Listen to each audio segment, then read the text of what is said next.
Hi friends, இந்த வீடியோவில் நாம் இதை பற்றி பார்க்க போகிறோம்னா சத்யா ராகவ் சீரியல் மே 8ஆம் தேதிக்கான ரிவ்யூ பற்றி தான் இந்த வீடியோவில் பார்க்க போகிறோம். சரி வாங்க வீடியோக்குள்ளே போகலாம். இந்த ஒரு ப்ரோமோ எப்படி ஸ்டார்ட் ஆகுதுன்னா, தனா ஒரு வழியாக ஜெயிச்சிட்றாங்க. அதுக்கப்புறமா ரகுராமே தனாவுக்கு கப்பலை கொடுத்து பாராட்டுறாங்க.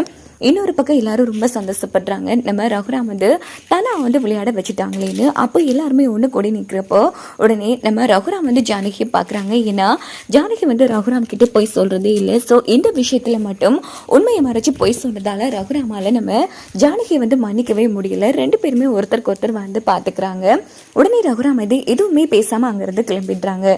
இங்கே பார்த்தோன்னா ஜானகி ஃபீல் பண்ணுறாங்க. அதை படாதீங்க ஏதோ இந்த உண்மையை மறைச்சிட்டீங்கிற ஒரு சின்ன கோவம் தான், மற்றபடி மாமாவுக்கு எந்த பிரச்சனையும் இல்லை, நம்ம போகலாம் வாங்க அப்படின்னு சொல்லிட்டு எல்லாரும் கிளம்பி வீட்டுக்கு வராங்க. இந்த பக்கம் ரகுராம் வீட்டுக்கு வந்ததும் எதுவும் பேசாமல் அமைதியாகவே இருக்காங்க. ஆகா, நம்ம கொளுத்தி போட்டு நெருப்பு நல்லா கொளுத்து விட்டு எரிஞ்சிருக்கு போல இருக்கு அப்படின்னு சொல்லி சார் ஒரு பக்கம் ஜோதிச்சு ரொம்ப சந்தோஷப்படுறாங்க.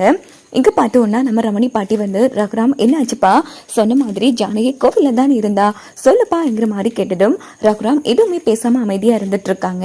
என்னப்பா, நான் பாட்டுக்கு கேள்வி கேட்டுட்டு இருக்கேன், நீ என்னன்னா அமைதியாக இருந்துட்டு இருக்க? இல்லைம்மா, அன்னி கோவிலில் இருக்கல, பார்வதி சொன்ன மாதிரி ஸ்டேடியத்தில் இருந்தாங்க அப்படின்னதும் ஜானகி என்ன இதெல்லாம் அப்படின்னு கேட்டதும் அது அப்படின்னு சொல்லும்போது உடனே ரகுராம் நடந்த விஷயத்தெல்லாம் சொல்றாங்க. என்னப்பா இது, இவ்வளவு பெரிய விஷயம் நடந்திருக்கு, இதெல்லாம் நம்ம குடும்பத்து பொண்ணுங்களுக்கு சரிப்பட்டே வராதுப்பா.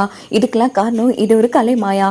இவதான் நம்ம பொண்ணு மாதிரி தான் இருந்தா, அவளை தோண்டி விட்டு விளையாட வச்சது இந்த மாயா தான் அப்படின்னு சொல்லி ரமணி பாட்டி மாயா மேல குழந்தை விட்டு எரிச்சிட்டு இருக்காங்க. இல்லம்மா, தானா ஒன்றும் அவ்வளோ சின்ன குழந்தை கிடையாது.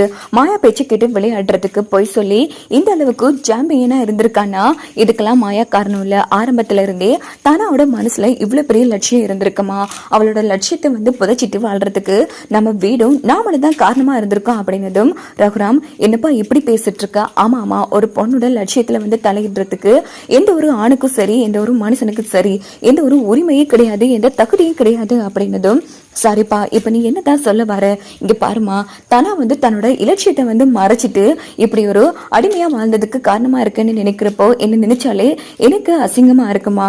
அதே டைம் என்னோட பொண்ணு விளையாடி ஒரு பெரிய சாம்பியனா இருக்கா அப்படின்னு நினைக்கும் போது எனக்கு பெருமையா இருக்கு. தனா விளையாடினதுல எனக்கு எந்த பிரச்சனையும் இல்லை. அவ தாராளமா அவ அந்த பாதையை நோக்கி போகலாம் அப்படின்னதும் உடனே தனா ரகுராம் காலில் விழுந்து என்ன மன்னிச்சிருங்கப்பா, எப்படித்தான் இருந்தாலும் இந்த விஷயத்த மறைச்சு உங்ககிட்ட போய் சொன்னது தப்புதான். இங்க பாருமா தனா, நீ விளையாடினது எதுவுமே எனக்கு கோபம் இல்லை. ஆனா என்ன ஒரு மனுஷனா கூட மறிக்காம எல்லாருமே கூட்டு சேர்ந்து நடந்த உண்மையெல்லாம் மறைச்சிட்டீங்கல்ல, அதை நினைச்சா எனக்கு அசிங்கமா இருக்கு அப்படின்னதும் என்னங்க மன்னிச்சிருங்க அப்படின்னு வரும்போது உடனே ரகுராம் கையை காமிக்கிறாங்க. இங்க பாரு ஜானகி, இந்த வீட்டுல இருக்கிற யாரும் என்ன புரிஞ்சுக்கலனால பரவாயில்ல, புரிஞ்சுக்காமலே போகட்டும். ஆனா இத்தனை வருஷமா என் கூட வாழ்ந்துட்டு ஒரே நாளில் என்ன நோக்கடிச்சுட்டே ஜானகி, ஏதாச்சும் ஒரு உண்மையை நான் உங்ககிட்ட மறைச்சிருக்கனா, ஆனா இந்த விஷயத்துல மறைச்சதே இல்லாம என்னை ஏமாத்திட்டே அப்படின்னு சொல்லி ரொம்ப ஃபீல் பண்றாங்க. என்னங்க, நான் சொல்றதை கேளுங்க. முடியாது ஜானகி, நான் என்ன சொன்னாலும் மன்னிப்பேன். ஆனா நான் உசுரா நேசிச்சு நம்பினவங்க